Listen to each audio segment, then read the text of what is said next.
Nageswararao career అలా సాఫీగా సాగుతున్నప్పుడు సడెన్‌గా 1988లో హార్ట్ అటాక్ వచ్చింది.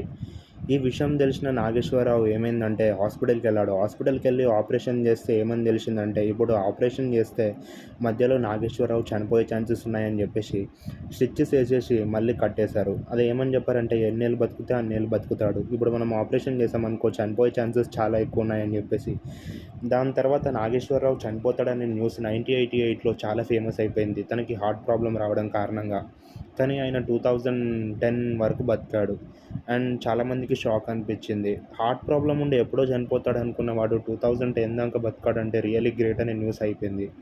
దాని తర్వాత నాగేశ్వరరావుకి 2013లో 'మనం' మూవీ అనేది వచ్చింది. దానికి ఎండలు ఎక్కువ ఉండడం కారణంగా నాగేశ్వరరావు నేనిప్పుడు చేయలేను, నెక్స్ట్ ఇయర్ సమ్మర్‌లో చేద్దామన్నాడు. కానీ సడెన్‌గా నాగేశ్వరరావుకి ఏదో ఒత్తిడిగా అనిపించి హాస్పిటల్‌కెళ్ళాడు.